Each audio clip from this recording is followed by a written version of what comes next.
हाय। इस वीडियो के अंदर हम पंजाब लैंड रेवेन्यू एक्ट 1887 को समझेंगे। इसके अंदर हम इसको कई वीडियोस के अंदर कवर करने की कोशिश करेंगे। इस वीडियो के अंदर हम सेक्शन 6 से लेकर सेक्शन 27 को कंप्लीट करने की कोशिश करेंगे। इस एक्ट को हम दो तरीके से पढ़ सकते हैं, या तो मैं जनरली आपको बता दूं या फिर हम बेर एक्ट में से रीड करें और उसका मीनिंग इंटरप्रेट करें। तो मुझे ये मेथड ज़्यादा बेटर लगता है कि हम एक्ट में से रीड करें और उसका मीनिंग इंटरप्रेट करें, क्योंकि वो ज़्यादा ऑथेंटिकेट हो जाता है। और अभी मैं सेक्शन 6 से स्टार्ट कर रहा हूँ। इससे पहले जो सेक्शन 3 है वो समझना भी बहुत इंपॉर्टेंट है, तो उसको हम आगे किसी वीडियो में समझ लेंगे। पहले हम यहाँ से सेक्शन 6 से स्टार्ट करते हैं, जहाँ पे हमें रेवेन्यू ऑफिसर्स के बारे में बता रखा है, रेवेन्यू ऑफिसर्स की पावर के बारे में बता रखा है, क्या प्रोसीजर फॉलो होता है, क्या जुरिस्डिक्शन होती है उनकी, किस तरीके से अपील होता है, रिवीजन होता है, रिव्यू होता है। ये सारी चीज़ें हमें इन सेक्शंस के अंदर बता रखी हैं, किस तरीके से वो अपॉइंट होते हैं, उनके पास कैसे पावर्स आती हैं। तो ये सारी चीज़ें इसके अंदर कवर कर रखी है। तो हम सेक्शन 6 से लेकर सेक्शन 27 तक यहाँ पे कवर करेंगे और कोशिश करेंगे कि कम से कम वीडियोस के अंदर हम इस पूरे एक्ट को कवर कर दें। तो हम सेक्शन 6 से स्टार्ट करते हैं कि इसके अंदर क्या दिया गया है। सबसे पहले जो सेक्शन 6 है, इसके अंदर हमें ये बताया गया है कि रिवेन्यू ऑफिसर्स कितने टाइप के होते हैं। तो क्लासेस ऑफ रिवेन्यू ऑफिसर्स बताए गए हैं। इसके अंदर टोटल 5 टाइप के रिवेन्यू ऑफिसर्स होते हैं। सबसे पहले कौन होता है? Financial commissioner. सबसे जो फर्स्ट रिवेन्यू ऑफिसर है उसको हम फाइनेंशियल कमिश्नर बोलते हैं। उसके बाद जो उसके नीचे रिवेन्यू ऑफिसर आता है उसको हम कमिश्नर बोलते हैं। उसके नीचे जो आता है कलेक्टर बोलते हैं। उसके नीचे जो आता है उसको हम assistant collector of the first grade बोलते हैं या तहसीलदार बोलते हैं। और उसके अंडर जो आता है उसको हम assistant collector of the second class या फिर नायब तहसीलदार बोलते हैं। तो ये क्लासिफिकेशन होता है रिवेन्यू ऑफिसर्स का। फिर इसी के अंदर और चीज बता देता है कि the deputy commissioner of a district shall be collector thereof. जो भी डिप्यूटी कमिश्नर होता है वही क्या बन जाता है? कलेक्टर बन जाता है। और the state government may appoint any assistant commissioner, extra assistant commissioner or tahsildar to be an assistant collector of the first or the second grade. की गवर्नमेंट जो है वो कितने भी तहसीलदार या कितने भी उनको अपॉइंट कर सकती है जो कि असिस्टेंट कमिश्नर बनेंगे कलेक्टर के। ऐसे ही नायब तहसीलदार भी अपॉइंट कर सकती है वो। फिर उसके बाद appointment under subsection 3 shall be by notification. और जो इसके अंदर अपॉइंटमेंट होगी वो किस तरीके से होगी? नोटिफिकेशन के थ्रू होगी। उसके अंदर वो नोटिफिकेशन देगा जिस भी पर्सन को अपॉइंट कर रहा है, कितने नंबर ऑफ पर्सन को अपॉइंट किया जा रहा है गवर्नमेंट के द्वारा, कि जो तहसीलदार या नायब तहसीलदार अपॉइंट हो रहे हैं उनकी किस तरीके से आइडेंटिफिकेशन होगी, उनका नाम क्या होगा, वो सारी चीजें नोटिफिकेशन के अंदर लिखी जाएंगी कि पता चल जाएगी किसको अपॉइंट किया गया है। फिर subject to the provisions of this act, the jurisdiction of the financial commission extend to the whole of the territories administrated by the state government of Punjab. कि जितनी भी टेरिटरी को पंजाब गवर्नमेंट एडमिनिस्ट्रेट करती है वो सारी जो है उसके अंडर भी आ जाएगी फाइनेंशियल कमिश्नर के अंदर। इस एक्ट के हिसाब से जो भी चीजें इस एक्ट के अंदर कवर होती हैं वो फाइनेंशियल कमिश्नर की पावर वहां तक एक्सटेंड होगी जहां तक जो पंजाब स्टेट गवर्नमेंट है उसकी पावर्स आ जाती हैं, जितनी टेरिटरी तक। फिर आते हैं हम फाइनेंशियल कमिश्नर के बारे में डिटेल में देखते हैं, जो सेक्शन 7 के अंदर बताया गया कि फाइनेंशियल कमिश्नर किस तरीके से अपॉइंट होता है। तो जो फाइनेंशियल कमिश्नर होता है उसको कौन अपॉइंट करता है? स्टेट गवर्नमेंट अपॉइंट करती है। फाइनेंशियल कमिश्नर को जो फाइनेंशियल कमिश्नर अपॉइंट होता है स्टेट गवर्नमेंट के द्वारा अपॉइंट होता है, और गवर्नमेंट जो है वो एक या एक से ज्यादा फाइनेंशियल कमिश्नर अपॉइंट कर सकती है। तो इसके अंदर लिखते हैं there shall be one or more financial commissioners who shall be appointed by the state government। की एक फाइनेंशियल कमिश्नर होगा या फिर एक से ज्यादा फाइनेंशियल कमिश्नर्स होंगे जिनको कौन अपॉइंट करेगा? स्टेट गवर्नमेंट अपॉइंट करेगी। Where more financial commissioners than one have been appointed। अब बता रहे हैं जहां पे एक से ज्यादा फाइनेंशियल कमिश्नर अपॉइंट हो गए हैं स्टेट के द्वारा, द स्टेट गवर्नमेंट में मेक रूल्स। तो वहां पे क्या होगा कि जो स्टेट गवर्नमेंट है वो रूल्स बना सकती है as to the distribution among them of the business under this। कि वो उनके बीच में किस रिगार्डिंग रूल्स बनाएगी कि किस हिसाब से उनके बीच में बिजनेस डिस्ट्रीब्यूट होगा। कि अब इतने सारे जो फाइनेंशियल कमिश्नर्स अपॉइंट कर दिए तो कौन सा फाइनेंशियल कमिश्नर किस हिसाब से बिजनेस को डील करेगा, कि किसके अंडर क्या काम आएगा, वो उसके रिगार्डिंग गवर्नमेंट जो है वो रूल्स बना सकती है। और any other act and by those rules require any case और क्लास और classes of class to be considered. और ये भी बता सकती है कि किस क्लास को या किस क्लासेस को किस हिसाब से कौन सा फाइनेंशियल कमिश्नर जो है डील करेगा उन बिजनेस के under. And dispose of by the financial commissioner collectively. फिर सबसेक्शन 3 बताता है when there is a difference of opinion among the financial commissioners. अब इतने सारे फाइनेंशियल कमिश्नर्स अपॉइंट कर दिए गवर्नमेंट ने। अब मान लीजिए कि कोई चीज होती है, कोई ऑर्डर होता है, उसके अगेंस्ट या किसी डिक्री के अगेंस्ट जो फाइनेंशियल कमिश्नर्स होते हैं उनकी जो बात होती है वो कंसर्न नहीं मिलती, मतलब कि वो सब एक सहमत नहीं होते किसी बात के ऊपर।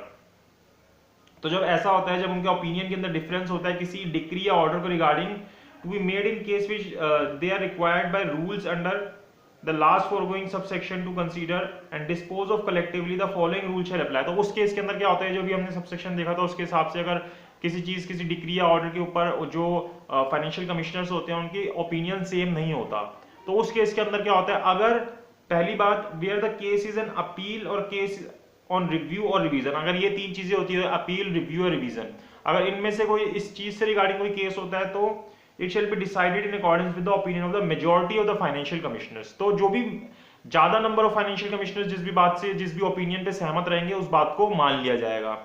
और if there is no such majority which concurs in a decision modifying or reversing the decree or order under appeal, review or revision, the decree order shall be affirmed। तो वो डिक्री या ऑर्डर क्या हो जाएगी, affirm हो जाएगी।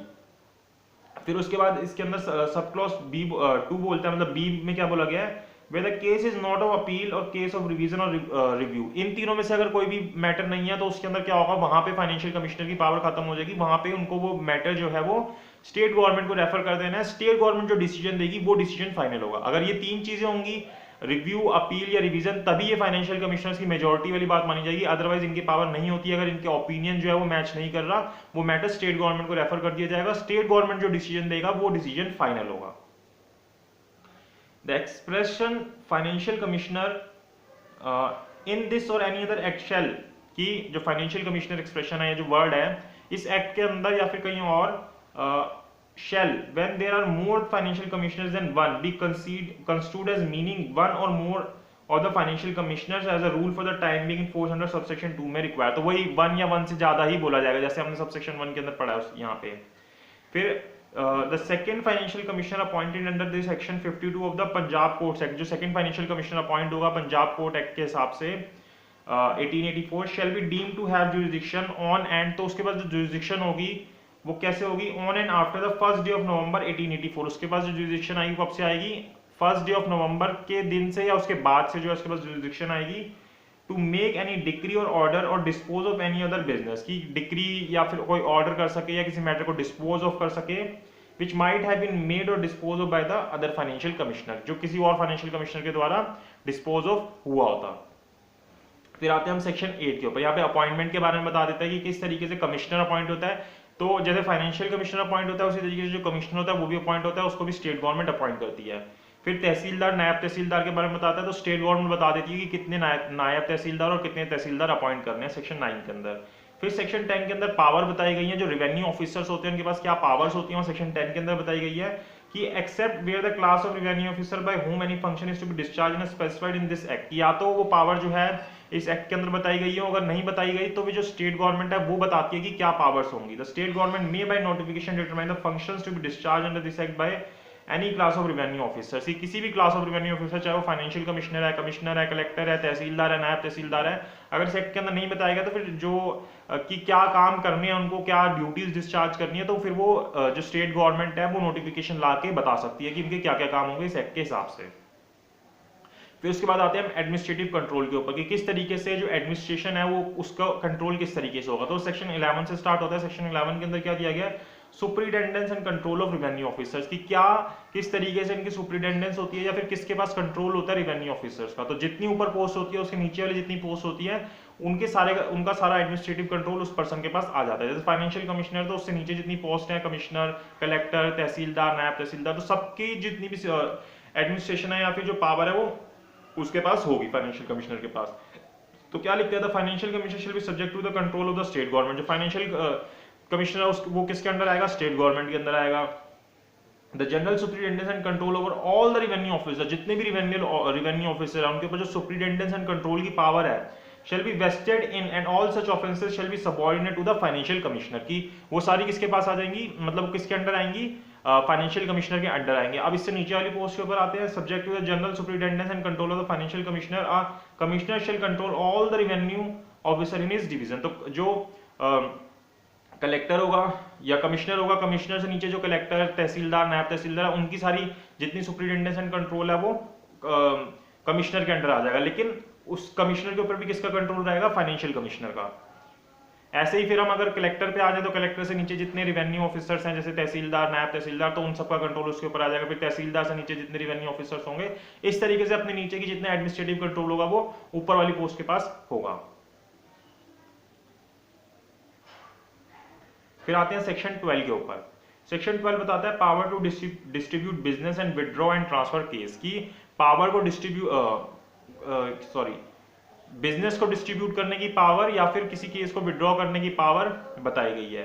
The financial commissioner और a commissioner और collector may by written order distribute in such manner if things fit for business cognizable by revenue officer under his control. तो अब जैसे फाइनेंशियल कमिश्नर है जो सबसे हाईएस्ट पोस्ट है, तो उसके नीचे जितनी भी पोस्ट आ रही है उनके रिगार्डिंग जितना भी बिजनेस डिस्ट्रीब्यूट करना है या फिर जैसे भी काम डिस्ट्रीब्यूट करना है उसकी पावर फाइनेंशियल कमिश्नर के पास है। कमिश्नर के पास अपने से नीचे काम के सारे डिस्ट्रीब्यूट करने की, कलेक्टर को अपने नीचे जितनी पोस्ट है उनके काम को डिस्ट्रीब्यूट करने की, इस तरीके की पावर होंगी। द फाइनेंशियल कमिश्नर और collector may withdraw any case pending before the revenue officer under his control, कि इनमें से किसी भी के अंडर जो रेवेन्यू ऑफिसर आ रहे हैं उनके पास अगर कोई केस है तो उसको विड्रॉ करने की पावर इनके पास होगी। मतलब फाइनेंशियल कमिश्नर है, अगर उसके अंडर कोई भी रेवेन्यू ऑफिसर जैसे कमिश्नर है उसके पास अगर कोई केस चल रहा है तो उसको विड्रॉ करने की पावर फाइनेंशियल कमिश्नर के पास होगी। कलेक्टर के पास कोई केस चल रहा है तो उसको विड्रॉ करने की पावर कमिश्नर के पास होगी। या फिर उससे नीचे वाले को भी अगर मान लीजिए कलेक्टर के पास चल रहा है तो जो फाइनेंशियल कमिश्नर है वो किसी के पास का भी केस विड्रॉ कर सकता है। वो कमिश्नर के पास, कलेक्टर के पास, तहसीलदार के पास, नायब तहसीलदार के पास, अपने से नीचे किसी के भी केस को वो विड्रॉ कर सकते हैं। आप कमिश्नर है वो अपने से नीचे किसी के भी केस को विड्रॉ कर सकता है। Any revenue officer under his control either dispose of to it himself, कि वो उसको खुद डिस्पोज ऑफ करेगा या फिर क्या करेगा, और by written order refer it for disposal to any other revenue officer under his control, या फिर किसी और रेवेन्यू ऑफिसर जो कि उसके अंडर कंट्रोल आता है उसको रेफर कर देगा कि तू इसको अब डिस्पोज ऑफ कर। तो ये पावर उसको दी गई है।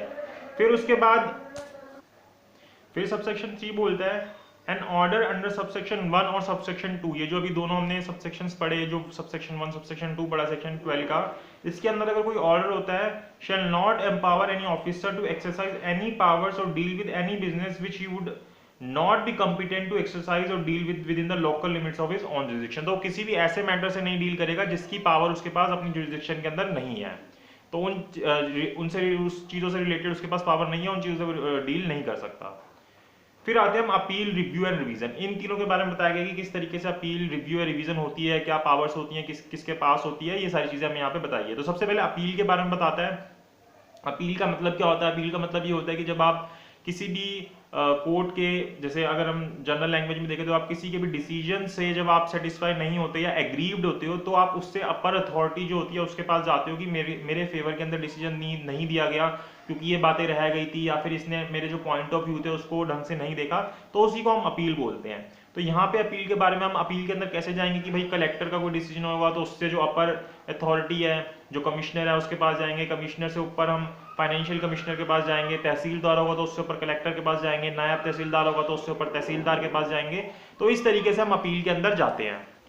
तो सेक्शन 13 क्या बोलता है इस बारे में, अपील्स के बारे में? Save as otherwise provided by this act, an appeal shall lie from an original or appellate order of a revenue officer as follows, कि किस हिसाब से रेवेन्यू ऑफिसर्स के जो ऑर्डर हैं वो अपील के अंदर जाएंगे। नेमली, अब कलेक्टर के पास कब जाएंगे? To the collector when the order is made by an assistant collector of either grade, कि किसी भी ग्रेड का असिस्टेंट कलेक्टर जब ऑर्डर करता है, मतलब तहसीलदार या नायब तहसीलदार ऑर्डर करता है, तो उसके अगेंस्ट हम किसके पास जाएंगे? कलेक्टर के पास जाएंगे। To the commissioner when the order is made by the collector, अब कलेक्टर कोई ऑर्डर करता है तो उसके अगेंस्ट हम कहां पे जाएंगे? कमिश्नर के पास जाएंगे। To the financial commissioner when the order is made by the commissioner, और जब कमिश्नर कोई ऑर्डर करेगा तो उसके अगेंस्ट हम कहां पे जाएंगे? फाइनेंशियल कमिश्नर के पास जाएंगे। अब यहाँ पे प्रोविजियो दे देता है। प्रोविजियो के अंदर क्या बताता है? दो बात बताता है कि when an original order is confirmed on first appeal, कि जब कोई ऑर्डर जो है फर्स्ट अपील के ऊपर कंफर्म हो जाता है तो उसके अगेंस्ट हम अपील के अंदर नहीं जा सकते। लेकिन अगर अब देखिए जो कोई ऑर्डर होता है वो क्या चीज है, जब हम अपील में जाएंगे तो तीन चीज होंगी, या तो वो कंफर्म हो जाएगा, या फिर वो मॉडिफाई हो जाएगा, या रिवर्स हो जाएगा। कंफर्म मतलब जो अपीलेट अथॉरिटी है वो भी नीचे वाले कोर्ट के जो भी अथॉरिटी थी रेवेन्यू ऑफिसर से उसको कंफर्म कर देती है। रिवर्स के अंदर मतलब पूरा अपोजिट कर देगी, और मॉडिफाई के अंदर वो कुछ चीजें चेंज करेगी। तो जब वो एक तरीके से पूरा कंफर्म हो गया जो फर्स्ट अपील थी उसके अंदर, तो फिर उसके बाद उसके अंदर अपील के अंदर जाने का राइट खत्म हो जाता है। लेकिन जब वो मॉडिफाई या रिवर्स होता है तो फिर आप अपील के अंदर जा सकते हैं। तो क्या बोलता है कि when any such order is modified or reversed on appeal to the collector, the order made by the commissioner on further appeal, कि आप अगर कमिश्नर के पास फर्दर अपील के अंदर जाते हैं तो if any to him shall be final, तो जो कमिश्नर बोलेगा वो फाइनल हो जाएगा। अब आते हैं सेक्शन 14 के ऊपर। सेक्शन 14 लिमिटेशन के अंदर बताता है कि आपको कितने दिन के अंदर क्या लिमिटेशन है जिसके अंदर अपील के अंदर जाना है। जो हमारे एक्ट है इसके ऊपर लिमिटेशन एक्ट भी एप्लीकेबल होता है, लेकिन यहाँ पे लिमिट बता मतलब जैसे किस तरीके से कैलकुलेट करने है तो लिमिटेशन एक्ट के हिसाब से हम कैलकुलेट कर सकते हैं। अब यहाँ पे अपील की लिमिटेशन बताई गई है, जब आप कलेक्टर के पास अपील के अंदर जाना चाहते हैं तो आपको विद इन 30 डेज जाना होगा, जो भी ऑर्डर आएगा उसके। जब आप कमिश्नर के पास अपील के अंदर जाना चाहते हैं तो आपको 60 डेज के अंदर जाना होगा। जब आप फाइनेंशियल कमिश्नर के पास अपील के अंदर जाना चाहते हैं तो आपको 90 डेज के अंदर जाना होगा। तो सेक्शन 14 के अंदर हमें लिमिटेशन बताई गई है अपील की। तो अपील के दो सेक्शन है 13 और 14।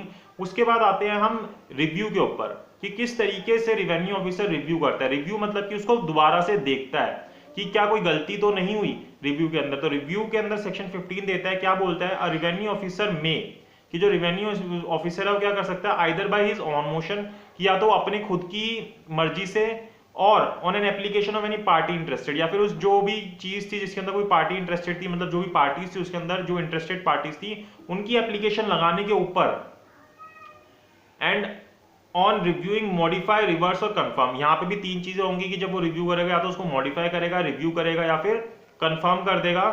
ऑर्डर पास बाय हिमसेल्फ और any of his predecessor in officer, कि या तो जो उसने खुद ऑर्डर किया था वो, या फिर उससे पहले कोई ऑफिसर था उसी पोस्ट के ऊपर वो, in office provided as follow. अब यहाँ पे प्रोविजो दे देता है इसके। अब किन किन चीजों को हमें और ध्यान में रखना है जब रिव्यू होता है तो, When a commissioner or collector thinks it necessary to review any order, कि कौन सी पोस्ट वाला व्यक्ति, कमिश्नर या कलेक्टर, जब समझता है कि किसी ऑर्डर को रिव्यू होना चाहिए उसके अंदर, any order which he has not himself pass, जिसको उसने खुद पास नहीं किया, and when a revenue officer of class below the collector proposes to review any order whether passed by himself or by any of his predecessor in office, कि अब इससे भी नीचे पोस्ट वाला, कि तहसीलदार या नायब तहसीलदार सोचता है किसी चीज को रिव्यू करने के लिए जो उसने खुद या उससे पहले वाले प्रीडिसेसर ऑफिसर ने किया है, he shall first obtain the sanction of the revenue officer to whose control he is immediately subject। तो उसको पहले सैंक्शन लेना होगा, प्रीवियस अप्रूवल लेनी होगी अपने से ऊपर वाले ऑफिसर की। मतलब अगर तहसीलदार किसी चीज को रिव्यू करना चाहता है तो उससे अपने ऊपर वाले ऑफिसर की, जो जैसे कलेक्टर है तो उसकी परमिशन लेनी पड़ेगी। अब यहाँ पे और बातें बताते हैं आगे, an application for review of an order shall not be entertain unless it is made with in the 90 days from passing of the order. तो आपको 90 दिन के अंदर रिव्यू की एप्लीकेशन करनी होगी। अगर आप चाहते हैं कि आपका जो ऑर्डर पास हुआ है उसके लिए रिव्यू हो, तो आपको with in 90 days of that passing of order, जिस दिन भी वो ऑर्डर पास हुआ था उसके 90 दिन के अंदर अंदर एप्लीकेशन लगानी होगी कि मेरे ऑर्डर को रिव्यू किया जाए।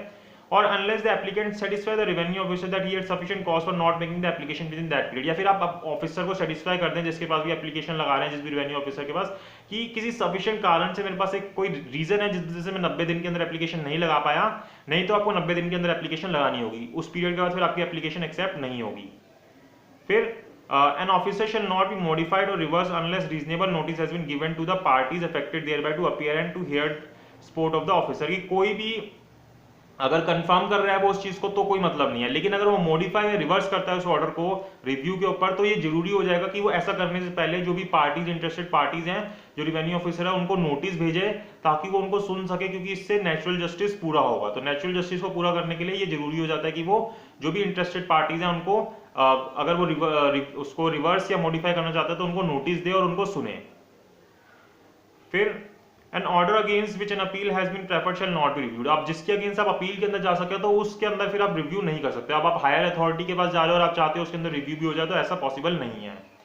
For the purpose of this section, the collector shall be deemed to be a successor in office of the revenue officer of lower class who has left the district or has ceased to exercise power of the revenue officer and where no वही उसके बारे में बता रहा है। फिर उसके बाद सबसेक्शन 3 बोलते हैं appeal shall not lie from an order refusing to review or confirming an और रिव्यू ऑफ प्रीवियस ऑर्डर, की आप इस चीज के अंदर अपील के अंदर नहीं जा सकते जहां पे आपकी जो रिव्यू करने का ऑर्डर, रिव्यू को रिफ्यूज कर दिया गया। जहां पे आपने एप्लीकेशन लगाई आपको रिव्यू करने के लिए और उसको रिव्यूज कर दिया तो आप उसके अगेंस्ट अपील के अंदर नहीं जा सकते।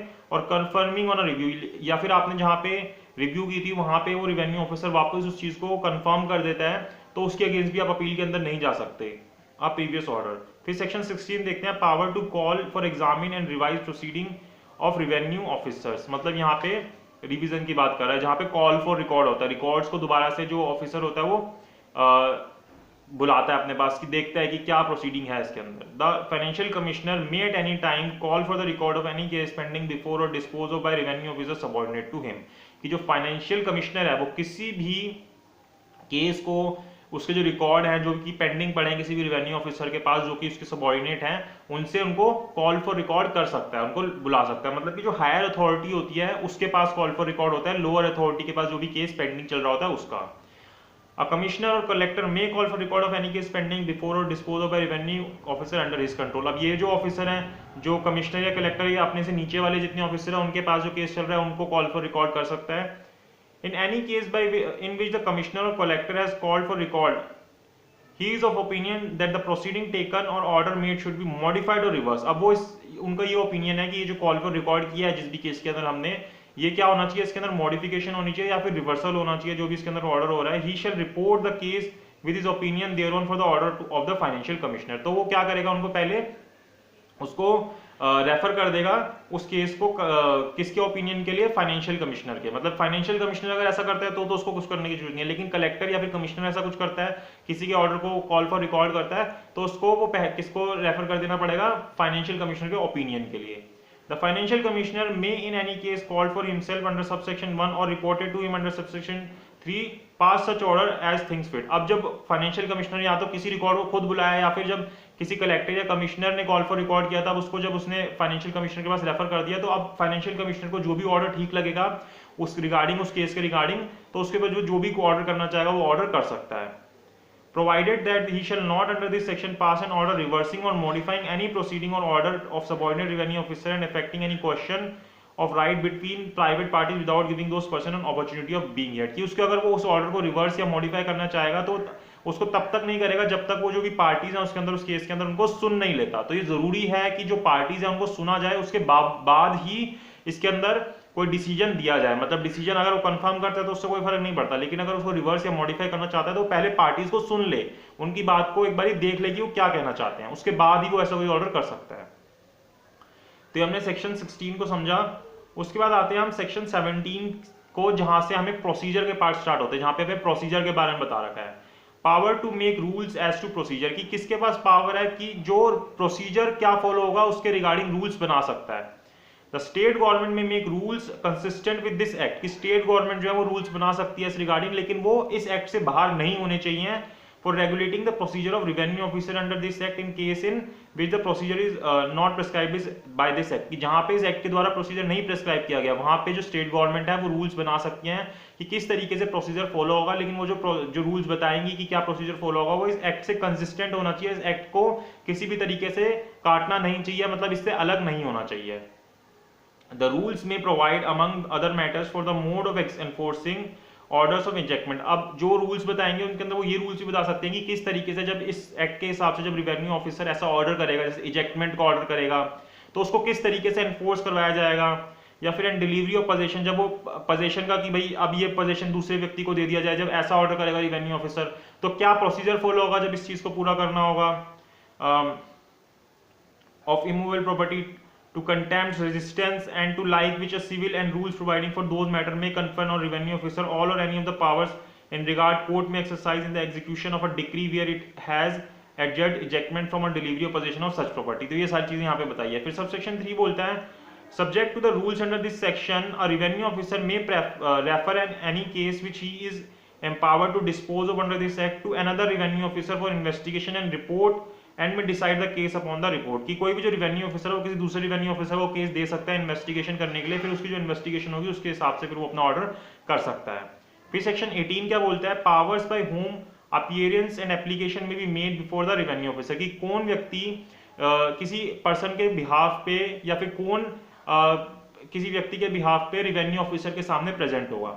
तो जो भी पार्टी है वो या तो खुद अपने बिहाफ पे खुद प्रेजेंट होगी या किसी लीगल रिप्रेजेंटेटिव मतलब लीगल प्रैक्टिशनर को अपॉइंट कर सकती है। तो क्या लिखा है इसके अंदर, appearance before a revenue officer and application to and acts to be done before him under this act may be made और डन, किसके द्वारा हो सकते हैं ये सारी चीजें जो हैं, बाय द पार्टीज देमसेल्फ, कि वो पार्टी जो है खुद कर सकती है या फिर bye there recognised agent or legal practitioner, की या तो वो किसी रिकॉग्नाइज्ड एजेंट के द्वारा कर सकती है या फिर लीगल प्रैक्टिशनर के द्वारा कर सकती है, कि कोई भी एप्लीकेशन लगानी है, कोई भी अपीयरेंस देनी है रिवेन्यू ऑफिसर के सामने तो ऐसा हो सकता है। लेकिन provided that the employment of recognised agent or legal practitioner will not excuse the personal attendance of the party to any proceeding in a case in which his personal attendance is specially required by the order of the officer, कि जहां पे उसकी personal appearance जरूरी है तो उस वजह से उसकी पर्सनल अपीयरेंस देना जरूरी नहीं हो जाएगा। ये नहीं कि वो अब उसको पर्सनल अपीयरेंस देने की जरूरत नहीं, जहां पे उसको पर्सनल अपीयरेंस देना जरूरी है कि उसने अपना रिकॉग्नाइज्ड एजेंट या फिर लीगल प्रैक्टिशनर अपॉइंट कर दिया है, वहां पे उसको अपनी पर्सनल अटेंडेंस देनी पड़ेगी। For the purpose of subsection 1, recognized agent shall be subject as the state government may by notification declare in this behalf, कि state government बता सकती है कि कौन कौन recognized agent बन सकता है। The fees of the legal practitioner shall not be allowed as cost in any proceeding, की जो legal practitioner की फीस होगी वो cost की तरह allowed नहीं होगी किसी proceeding के अंदर। अगर होगी तो फिर revenue officer उसका reason बताएगा कि क्यों वो legal practitioner की फीस उसके अंदर as a cost allowed कर रहा है। फिर सेक्शन 19 के ऊपर आते हैं, power of revenue officer to summon persons, की क्या पावर है किसी पर्सन को सम्मन करने की रिवेन्यू ऑफिसर के पास। और revenue officer may summon any person whose attendance he consider necessary for the purpose of any business before him as a revenue officer, की उसके पास ये पावर है कि जो कोई भी व्यक्ति उसको लगता है कि जरूरी है उसकी प्रेजेंस इस केस के अंदर, तो उसको वो सम्मन कर सकता है अपने पास बुलाने के लिए, मतलब उसको अटेंडेंस करने के लिए।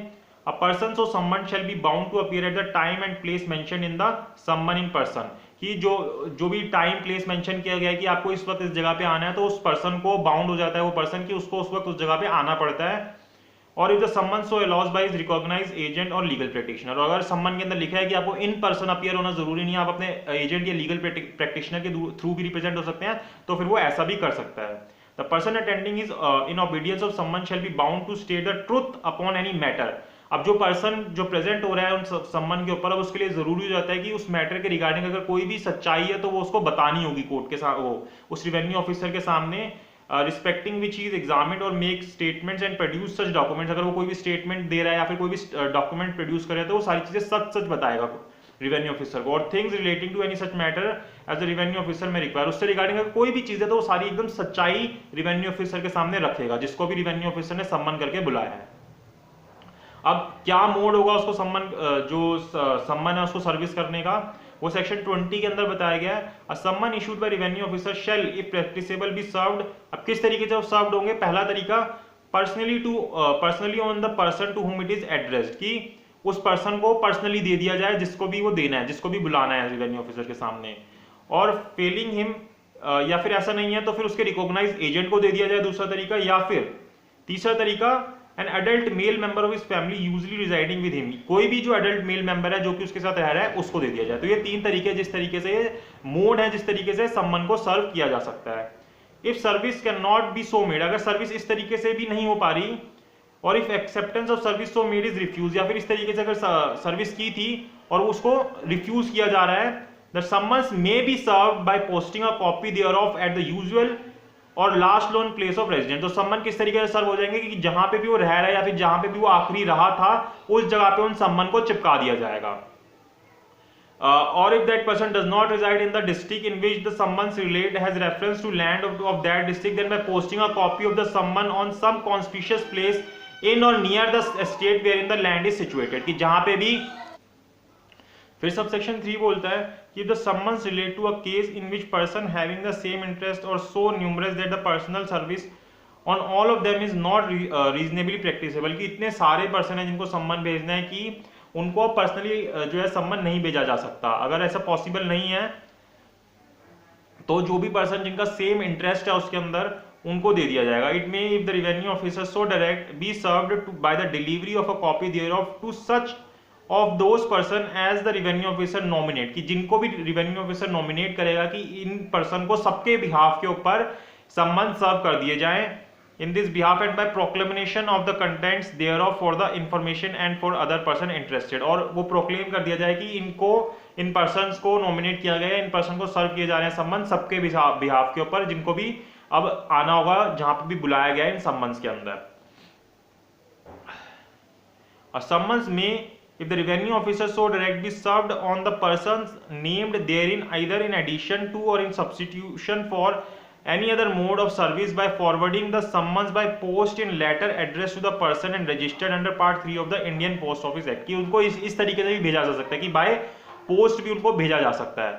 और when a summons is so forwarded in a letter, और जब ऐसे इस तरीके से लेटर के अंदर जब सम्मन भेजे जाएंगे and it is proved that the letter was properly addressed, और ये प्रूव हो जाएगा कि जो भी एड्रेस था उनका एकदम सही एड्रेस डाला गया था उस पोस्ट के ऊपर, and duly posted and registered, और वो सही तरीके से पोस्ट भी हो गए हैं और वो रजिस्टर्ड पोस्ट के थ्रू भेजे गए हैं, the revenue officer may presume that the summons was served at a time, तो रिवेन्यू ऑफिसर ये प्रिज्यूम कर लेगा कि जो समन्स थे वो जो है सर्व हो गए हैं at the time when the letter would be delivered in the ordinary course of post, कि जब ऑर्डिनरी कोर्स, जब किसी लेटर को भेजने में जितना किसी को भी किसी लेटर को पहुंचने में जितने दिन लगते हैं, तो कोर्ट ये प्रिज्यूम कर लेगा कि उसको उतने दिन में वो लेटर जो सम्मन है वो मिल गया है, ऐसा वो प्रिज्यूम कर लेगा। अगर वो ढंग से पोस्टेड है, मतलब उसके ऊपर सही से रजिस्टर्ड भेजा गया है, सही एड्रेस डला हुआ है उसके ऊपर, तो फिर ऐसी प्रिजम्पशन मान ली जाएगी। फिर सेक्शन 21 बोलता है mode of service of notice, order of proclamation और अ कॉपी देयर ऑफ, कि जब नोटिस जो भेजा जाएगा उसका मोड क्या होगा, तो वो सेक्शन 20 जैसे अभी पिछले सेक्शन के अंदर तो वही मोड होगा, इसके अंदर भी सेक्शन 21 बोलता है notice or order of proclamation or copy of any such document issued by revenue officer for service on any person shall be served in the manner provided in the last foregoing section, तो जिस तरीके से last foregoing section के अंदर था उसी तरीके से कोई भी नोटिस है, ऑर्डर ऑफ प्रोक्लेमेशन है या फिर किसी उसकी कॉपी है, वो उसी तरीके से सर्व होगी। फिर सेक्शन 22 का देखते हैं मोड ऑफ मेकिंग प्रोक्लेमेशन, की किस तरीके से प्रोक्लेमेशन की जाएगी, किस तरीके से घोषणा की जाएगी। When a proclamation relating to any land is issued by revenue officer, कि जब भी कोई लैंड रेवेन्यू ऑफिसर किसी लैंड से रिलेटेड कोई प्रोक्लेमेशन करता है, it shall in addition to any other mode by publication which may be prescribe any provision of this act, कि अगर इसके किसी भी एक्ट इस एक्ट के अंदर किसी भी प्रोविजन के अंदर कोई तरीका बता रहा है प्रोक्लेमेशन को, उसको फॉलो करना है। साथ में be made by beat of drum, और किस तरीके से होगी, जो ड्रम्स है उसको पीट की होगी, और साथ में अगर कोई कस्टमरी मेथड है प्रोक्लेम करने का तो उसको भी फॉलो किया जाएगा। And by posting a copy of thereof any conspicuous place in or near land to which it relates, और किसी कॉन्स्पिशियस प्लेस पे उस प्रोक्लेमेशन को लगा दिया जाएगा, चिपका दिया जाएगा, जिससे कि सबको पता चल जाए उस बारे में।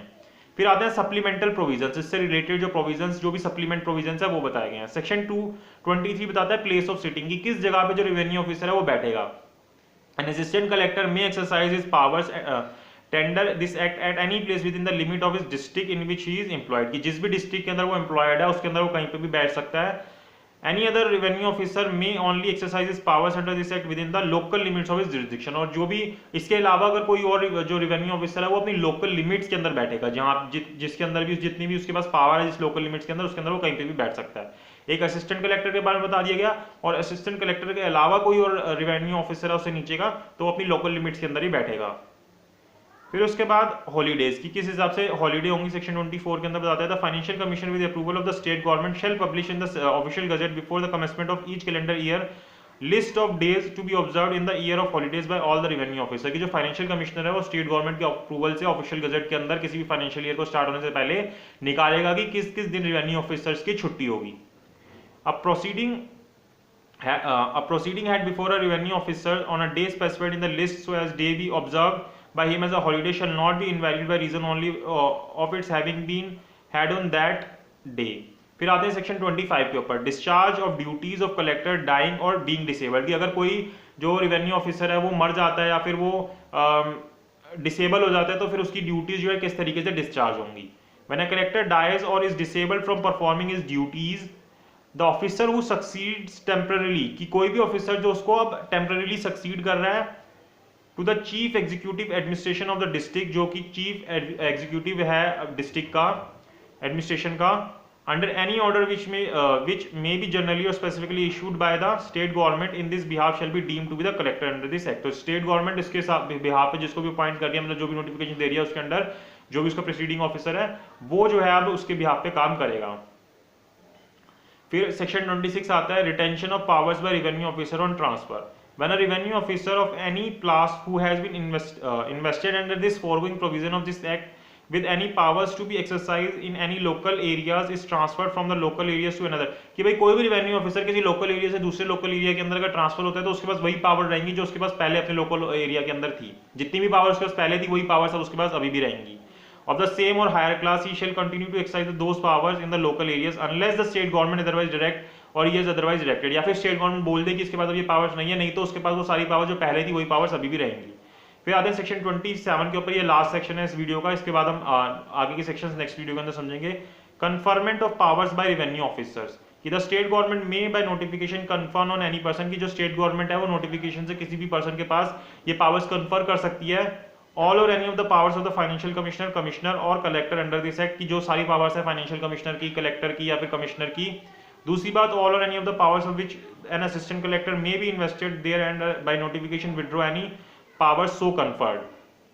तो यही बात बताई गई है। फिर सबसेक्शन 2 बोल देते हैं कि any person whom the powers are conferred under subsection 1 shall exercise those power with such local limits and in such class as case the state government may direct, की फिर वो जितनी भी उसकी लोकल लिमिट्स है उसी के अंदर उन पावर्स को वो यूज करेगा जो कि उसको सबसेक्शन 1 के हिसाब से दी गई हैं। As a state government may direct, state government जितनी भी जगह बताएगा कि इसके अंदर आपके पास ये पावर्स हैं तो उसके अंदर अंदर उसको वो एप्लीकेबल करेगा। And except as otherwise directed by the state government shall for all purpose connected with the excise thereof deemed to be financial commissioner, commissioner, collector or assistant as the case may be.